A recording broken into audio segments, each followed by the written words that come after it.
Hey, what's going on, guys? So today's episode, we are actually working on the 2015 Chevy Equinox LT 2.4 liter 4-cylinder engine front wheel drive vehicle. Some of the things that we're going to be doing today, we're going to be doing a quick oil change, kind of giving the car a quick inspection, but we're also going to be replacing the front brake pads and brake rotors. So I'm going to take you guys kind of step to step what you're going to need, as well as the tools that you are going to need as well. So yeah, let's go ahead and get started. We're going to start off by first off popping the hood, checking all the fluids, making sure everything's okay, getting up on the jack stands, and I'll come back to you guys. So first thing we do, we got it up on the jack stands. Next step that we're going to go ahead and do is we're going to go ahead and get both wheels pulled up. So let's go ahead and get that done. All right, so let's get the wheels up. So that's 22 millimeters.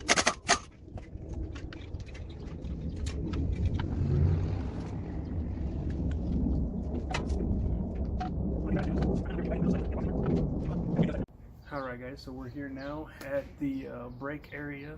So first thing that we, like I said, mentioned in my previous videos, I always kind of take some time to look over everything.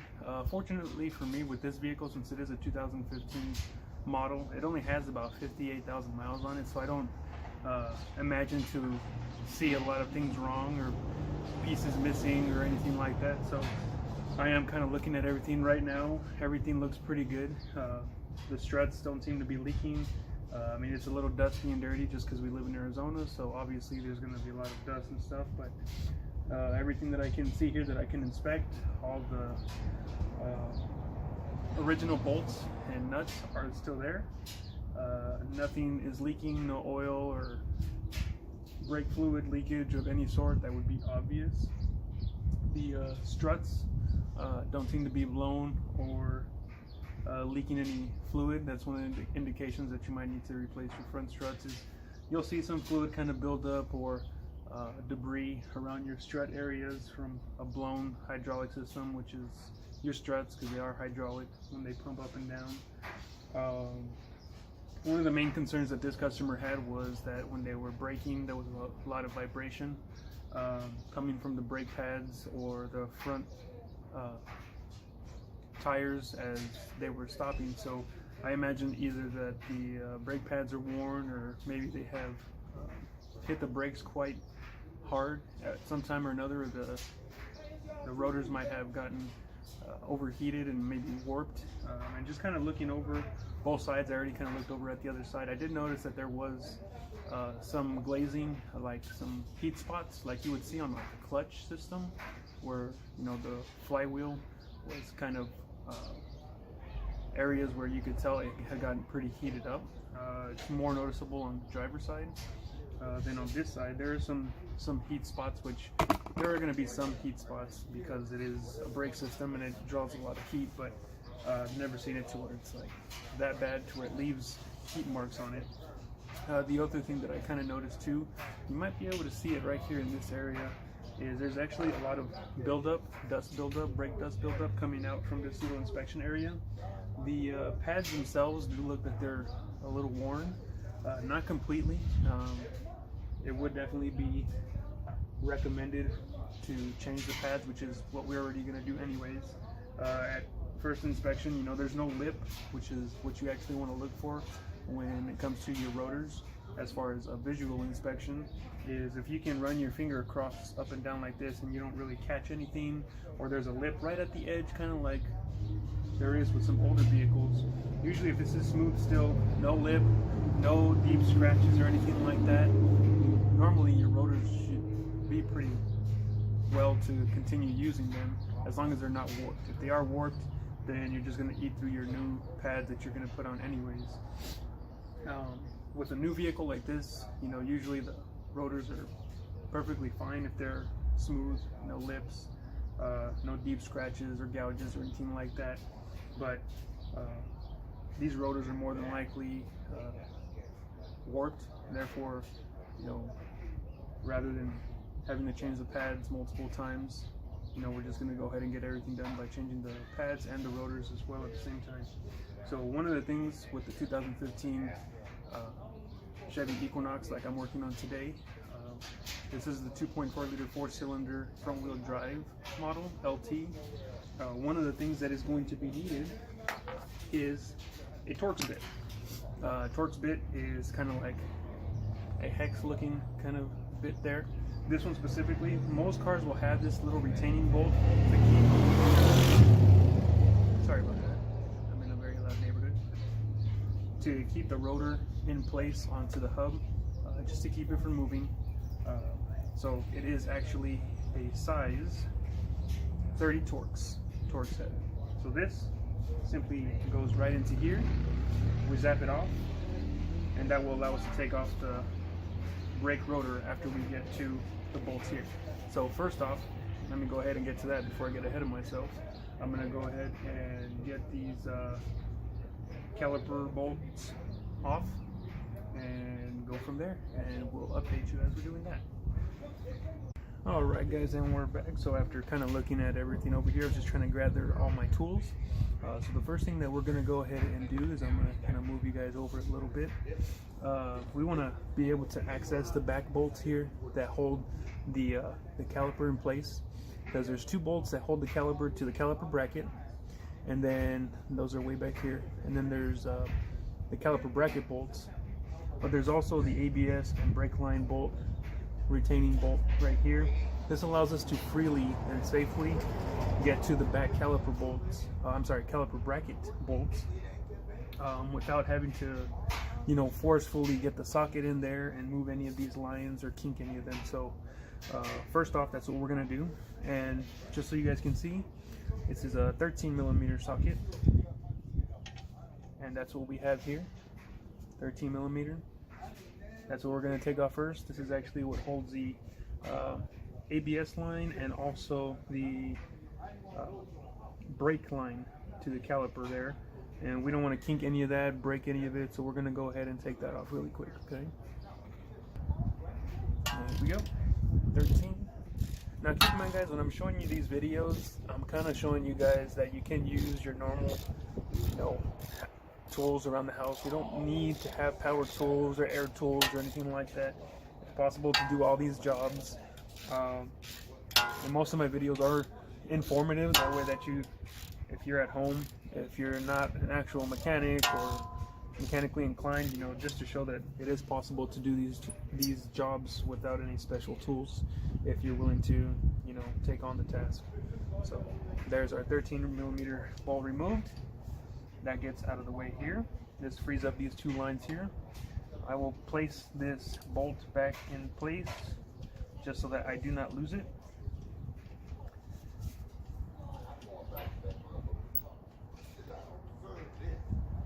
Alright, so that's there. The next thing that we're going to go ahead and get to, put that away for now, is before anything we got to get the caliper off of the caliper bracket, and that's going to be these bolts here. Now these bolts here are 14mm, so that goes here, 14mm. You loosen that up on both ends and we'll be able to take off this portion of the caliper. This here is the caliper bracket. This here is where the brake pads are attached, so we're going to go ahead and take that off really quick. Alright guys, so also right before you begin taking this off, if it is kind of hard or if it starts just turning on you, there's actually a little retaining nut on the back of this, of where the bolt is. So the bolt is here. This is what holds the actual caliper bolt, or the caliper in place. Let me see if I can get you guys a little closer here. Sorry for the light. So there's this bolt here, and this turns. Sorry about that. Let me actually see if I can flip you guys around here. Sorry about that. So, as I was saying, there's this 14mm here, but as you can see, there is a hex right here.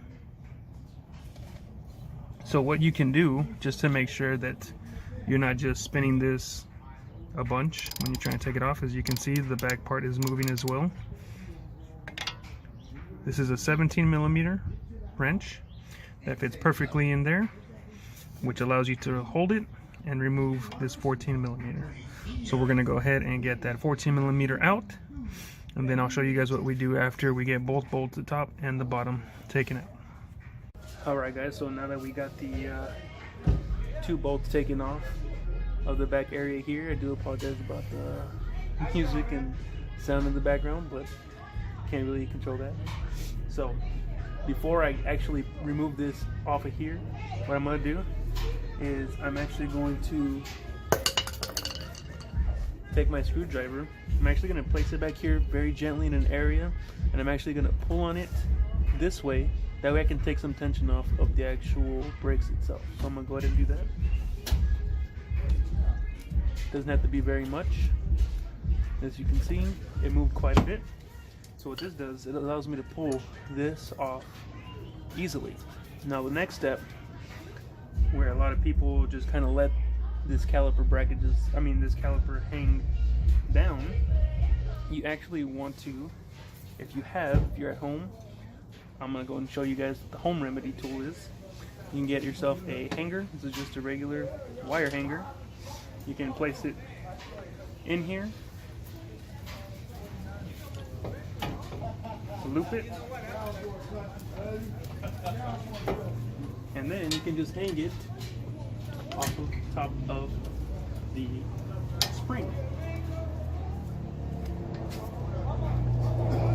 And there you go. This keeps any tension off of the line itself.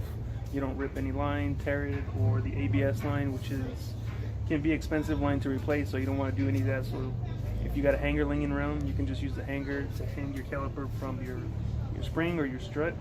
Gets it out of the way, allows you room to continue working on here. You don't have to worry about it falling on and off or having to do that. So next, we're going to go ahead and get the 18mm bolts that are behind the caliper bracket. I might adjust you guys. Alright, so we're back to the front area here again. Now that we got our caliper off, caliper bracket off, now we got to get the rotor off. Oh, it's not going to come off. That takes me back to that Torx bit.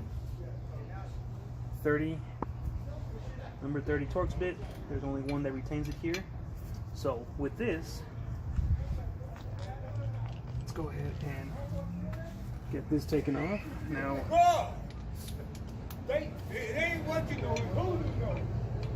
this might not work because I already took everything off, and there's not really anything keeping the rotor from turning, but let's see if it'll break on its own. Oh, look at that. It sure did. So, like I said, working on a newer vehicle, you don't have to worry about things being over tightened from the factory. You know, they do a good job of putting everything, so just like that, it was nice and snug, but not enough to where I had to jam on it too hard. This didn't even turn, and as you can see, I can turn this by hand. So do not lose this. Make sure that you do reuse it. It is important. It keeps everything aligned, so if you can reuse it, please do. Yeah, so we'll go ahead and get this removed now. Place this off to the side so I don't lose it. Just give it a little bit of a tap. Rotor comes right off. Oh yeah, there's definitely some heat spots on here. Okay, so rotor's off on one side. We'll go ahead and do the reverse order and get a new one installed. Alrighty guys, so here we are back at the wheel that we are currently working on. I'm going to just kind of spray this down a little bit. I like to kind of keep everything clean. Brake clean really cleans a little bit of everything. So if I can, I'm just going to make sure everything is nice and neat. We kind of talked about it in our last one. When things are clean, it's a lot easier to see when you have any leaks or something that's abnormal. So kind of cleaned that off a little bit. I already cleaned off my brake rotor. So as we remember, we have our little area here where our little bolt goes that holds our caliper in place. We want to line that up. That's this one here. So we'll go ahead and place that in there like so, nice and easy.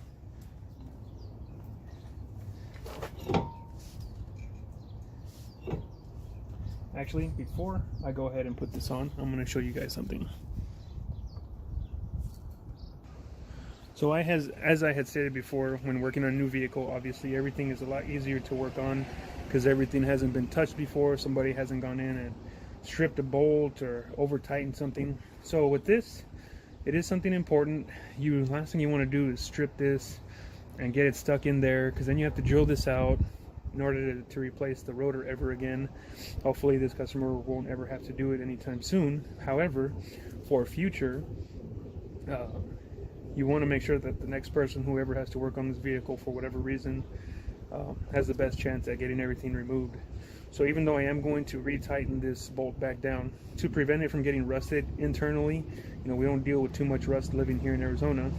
What I am going to do is I'm going to put just a small dab of anti-seize, which kind of helps prevent it from ever getting completely stuck in there. It's just a small amount, and you know, it's not anything huge, so I'm just going to barely put a little dab. Just something very light. Doesn't have to be a ton on there. And kind of work it around. I might actually put a little bit more. My gloves are kind of getting a little dirty here. I might just get a little bit with my finger. There we go. Just a small bit. It doesn't have to be, you know, a ton. So now what I'm going to go ahead and do is place this here. Try not to get any of the anti-seize on the disc itself. And then get it in there.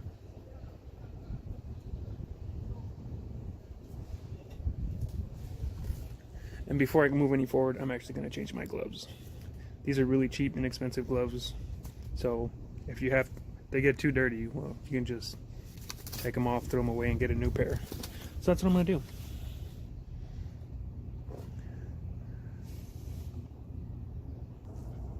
All right, I'm back.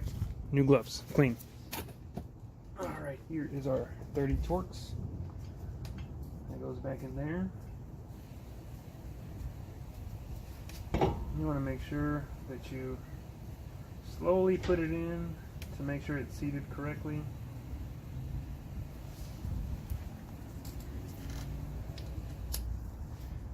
Take this, and I might actually snug it down one more time after I'm done with my entire installation, just to keep it from moving. But that's actually pretty good right there. I might not actually have to hit it after that. It's nice and snug. Obviously not moving anywhere. I did kind of spray this down already previously to take off all the stuff that came on it, but I'm going to go ahead and just do it again since I've kind of touched over it with my fingers, the front surface, just to make sure that any of my fingerprints and stuff don't stay on there even though I'm wearing gloves or something. And it's self-dries, so you don't have to worry about that. So now we're going to go ahead and put the caliper bracket back on. So let me go grab that. Alright, so here we have our caliper bracket. And these are the two bolts that hold the caliper in place, 1 and 2. Now, one thing I didn't show you guys yet, that is also very important when it comes to lubricating. So this is what holds the caliper onto the caliper bracket. So these actually slide in and out every time you press on your brakes. In and out, in and out. So these actually need to be looked at anytime that brake service is done on these vehicles. These actually pull all the way out, if I can get them to. Oh, they're pretty nice and tight. There we go. So these are slider pins, as they are called. As you can see, there seems to be some stuff on them. That's lubrication, because they go inside these holes and they move in and out. If these are not properly lubricated after every brake service or any time the caliper is removed or something, you will have issues with this not moving in and out of this area. There is tolerance that's in there, but it does allow the pin to move a little bit. As you can see with my finger, I can move it up and down and around, wiggle it enough. If it gets dry inside of this area and you have metal to metal friction, it causes this pin to get stuck either coming out or going back in. that also can cause for the caliper to be in an awkward position, slanted, crooked, causing premature pad wear, or also causing damage to this and here. So always, these should always be re-lubricated with the same stuff that I used previously, as I showed you guys on those metal sliders that go here, which I will do for you guys in just a moment. But this also needs to be lubricated every single time. You don't want to ever go without lubricating or making sure that these aren't properly lubricated. That can cause a lot of brake wear, premature brake wear, and it's just gonna save you time and money in the long run from having to repair the same thing over and over again, because certain parts are not lubricated properly to allow pads and rotors and everything to work at its full potential. So I'm gonna go ahead and lubricate these pins a little bit more and then get the caliper placed on there. Alright guys, so we're back here on the back side of the rotor. We have our 2 bolts here. Now before I go ahead and place our caliper bracket back in there, these bolts I am also going to place a little bit of anti-seize on them to keep them from getting stuck in there. It looks like previously there was some anti-seize that was left on there from the factory, or thread lock maybe, I'm not sure. Don't know why they would use thread lock, but it might be some anti-seize. But this just kind of helps the bolt from ever getting stuck in there like the other one. And I'm just going to put a very small coat of anti-seize on both of them. Like I said, you don't need a ton of it. You don't want to overdo it. Just a little bit is enough. So, just going to put a little bit.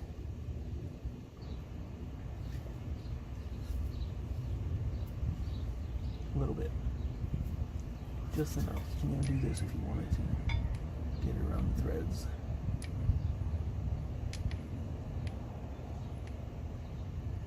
Doesn't have to be a lot. So here we have our bracket, which goes on the back side here.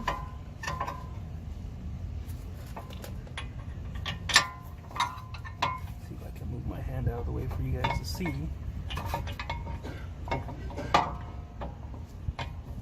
We can get one kind of started in there, and then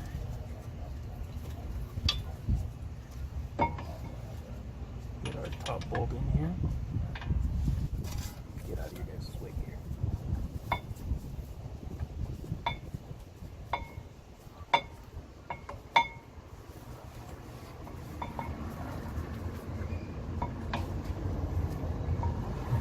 so I got both of those started.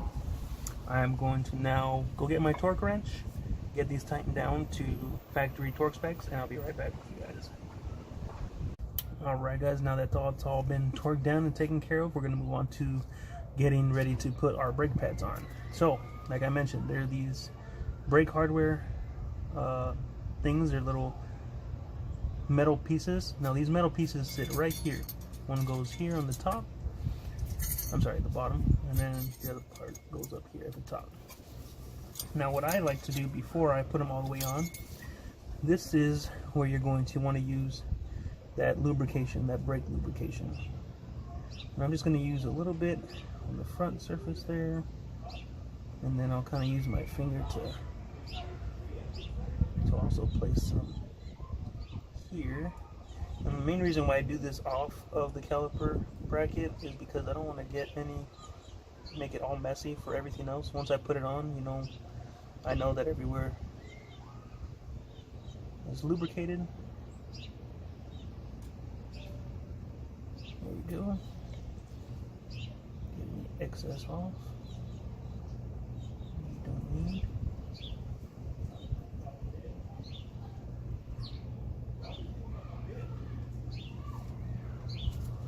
Alright.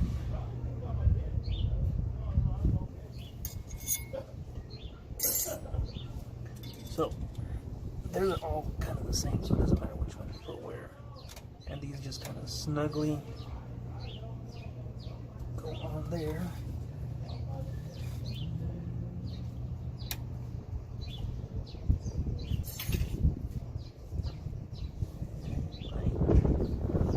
Bottom is on. We'll lubricate the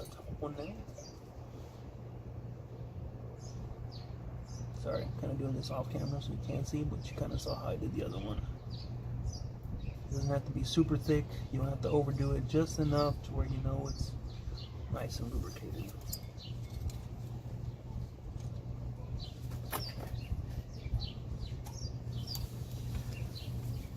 Try to get out of you guys' way here in just a sec.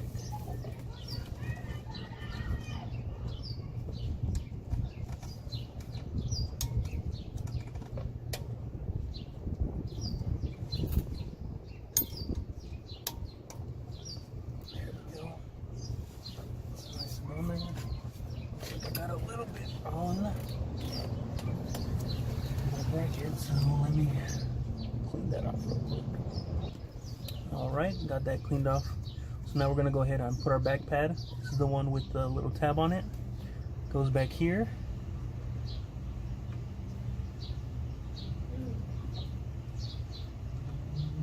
Kind of get one side started. Push down to push pressure so that you can slide this other one on. So that is on there. Now get the front one on, put it into the little area there.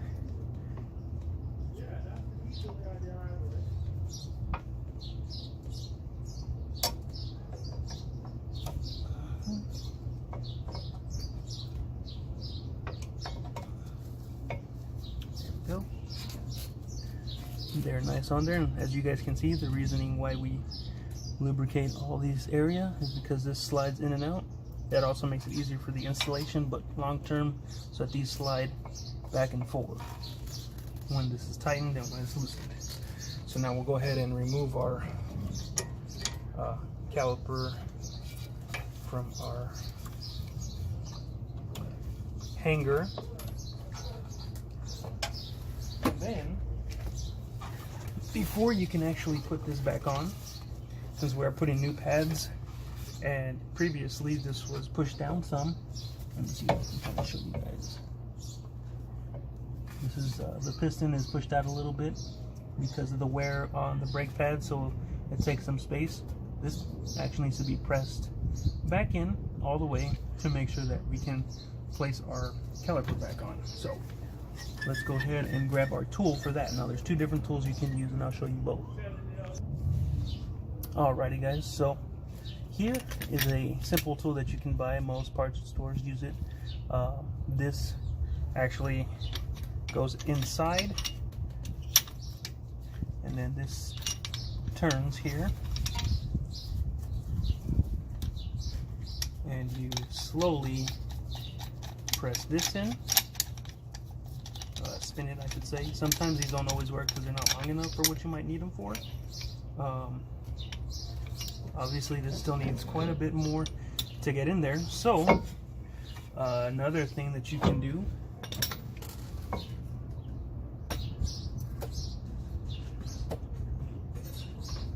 which doesn't do any harm, you can place, because as you see there's a hole in here, and the rod won't fit all the way through, and push on this at the same time to give that. You can actually place your old brake pad, because you won't be reusing that again. Make this a little better.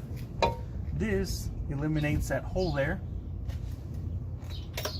which in turn you don't need that much slack, I should say. Now I gotta kind of undo my tool here.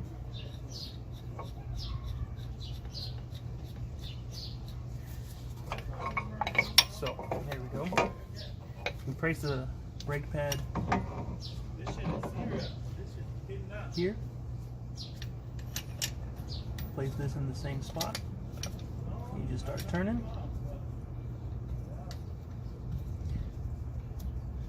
It's nice and snug there now. And you just keep turning, and you'll see slowly that the piston is going to move in. Now, you want to do this slow. You don't want to go too fast. One, because you're actually refilling all the pressure, all the fluid is moving back up into your reservoir at the top area, and that could possibly cause it to overflow a little bit. So you might see some brake fluid leak out maybe from the top. It doesn't always happen, but if you do, don't freak out. The reason is because you're pretty much pushing all the fluid back into the reservoir, and if it's already been topped off, well, it's going to overflow a little bit. Again, this isn't hard for me to do. I'm just doing it really slowly. I don't want to go too fast. And you'll feel when it kind of comes to a stop right there. It came to a stop. There's no need to keep pressing it forward any harder. You'll feel when it gets tight enough. Simply remove this, and now I'll go ahead and remove my bolts. I always put them back in place after I remove them to ensure that I do not lose them.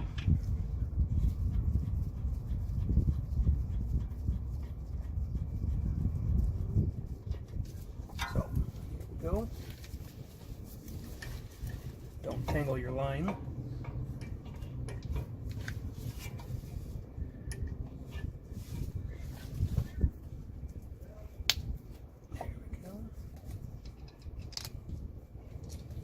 Can put a little bit of anti-seize here, very little, minimal, doesn't need to be a lot. Just put in a little bit here.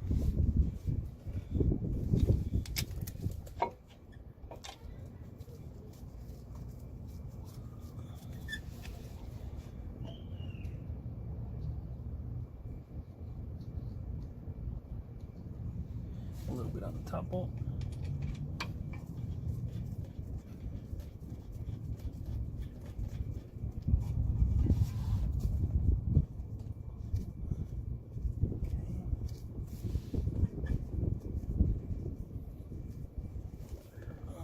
So I'll get my 17mm wrench so that I can hold on to here. Sorry, not doing a good job showing you guys. And get these tightened down all the way and torqued to spec. So I'll be back in just a moment for that.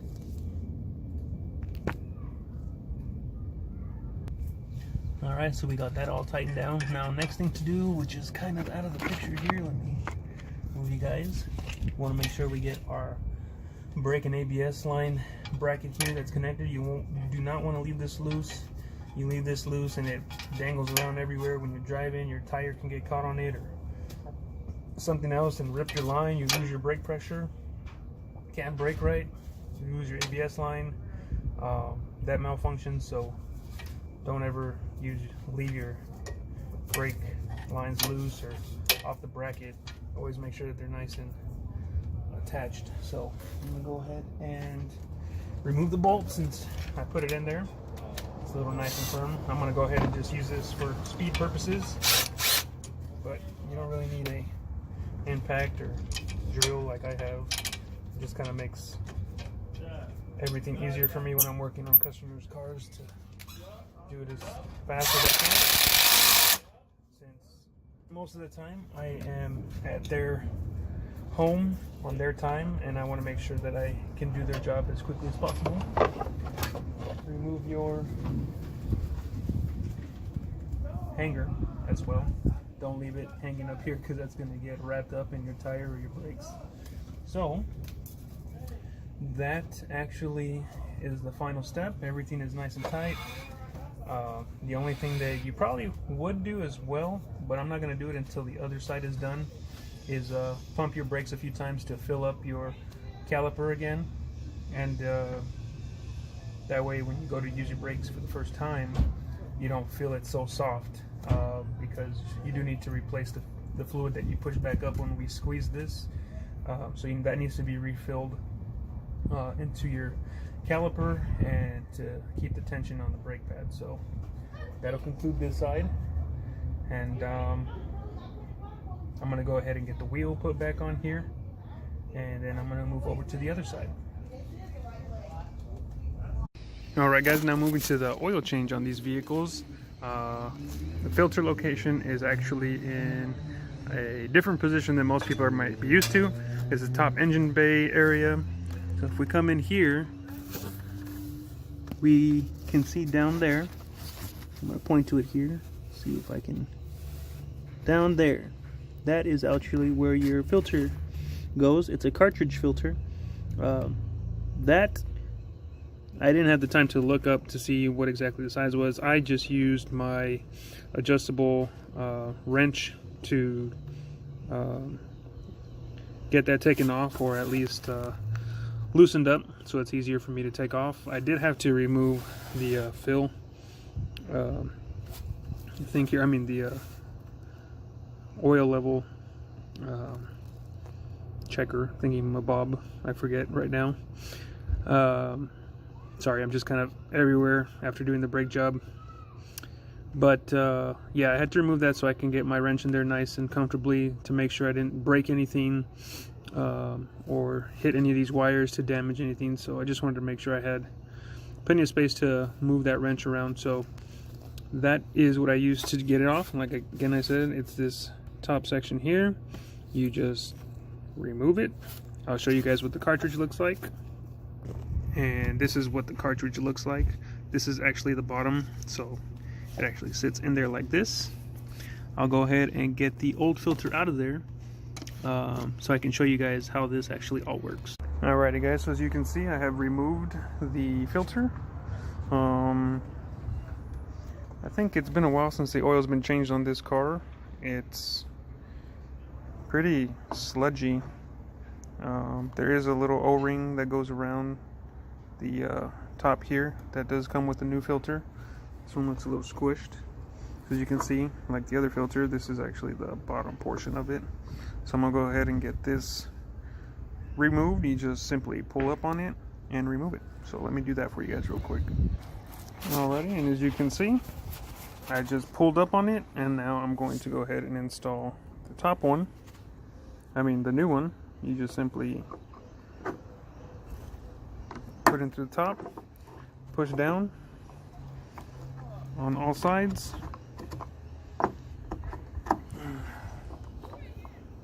Let me get this on right. Give me one sec. Okay, there we go. I just had to evenly put it on. It's a little residue oil on my hands, but I can kind of see why the other one was squished. I think previously when it was installed by whoever changed the oil last, had a hard time putting on the filter and pushed down on it too much, so it actually like bent it in this area. That's why it looked the way it did when I pulled it off. But it doesn't really need that much force to be pushed down, so I don't know, just not paying attention or what. But I'm gonna go ahead and get this put in and then get the oil drained. So let's go ahead and do that. Alright guys, so here we are underneath our 2015 Chevy Equinox. Pretty simple. We already did the filter replacement. We're going to go and drain the oil now. Right here we have our drain plug. It is a 15 millimeter, which I already have on my wrench, or I'm sorry, my ratchet. Somebody has already changed oil before. Usually if you see these little marks, it's just to indicate, you know, wherever the put a little bit too much there. They'll mark these after they do an oil change, just in case somebody else goes and tampers with the drain plug or whatever the case. This marks it with a line to, and usually most shops will do it. It's kind of like a protection for themselves, because if somebody goes and tries to say that they didn't change the oil or that they put too little fluid, if they go underneath here and they see that that line has been broken, because it's kind of like a thick material that hardens and it leaves that mark. If you break that drain plug after they've marked it here, they can tell that somebody has touched or tampered that drain plug after they've changed the oil. So it's kind of a way to protect themselves from, you know, saying, hey, you know, somebody else actually got in here and touched this after we were done, because we can see that the mark has been removed. So I'm gonna go ahead and undo this in front of you guys, so you guys can see I'm tampering with it right now. It's actually been a while since, and as you can see, you know, the orange came off of this portion of the drain plug. So obviously somebody else will be able to be like, you know, somebody else is in here, you know, that's not our problem anymore. So I'm gonna go ahead and get this removed, and we'll see how bad the oil is. And voila! I should have put on new gloves, but I didn't. I was going to. That was my plan, but I did not. On inspection here, this oil is pretty burnt, or very old.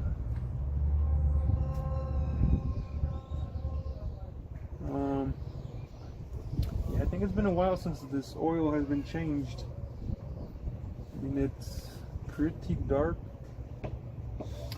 And also an indication is, I really don't know if the sticker on the windshield, which most places will put a sticker when you should do your next oil change or the date with the mileage of the next oil change. It was about supposed to be done at 52,000 miles. The vehicle currently has about 58, a little over 58,000 miles. The date to return to have the oil change was December of 2018, so it's a few months overdue, but I don't know about the mileage. That's a pretty big gap in the mileage that was indicated to return. It's about a 6,000 mile change. Difference. So I don't know if the vehicle was actually gone that length without an oil change, in addition to when it was changed. I do apologize if you guys hear anything in the background.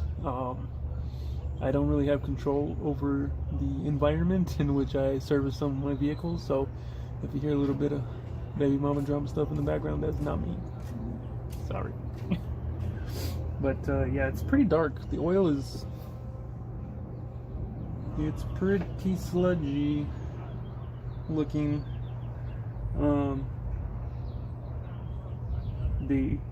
And I also don't know what kind of oil was used previously. So this came from the factory with synthetic oil. That's what the OE is recommended.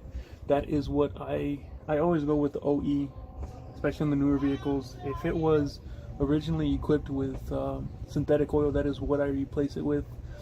You know, when an engine has been using a certain type of oil, whether it's conventional or synthetic, I try to stick with originally what was on there. You don't want to try and change too many things, especially with newer vehicles.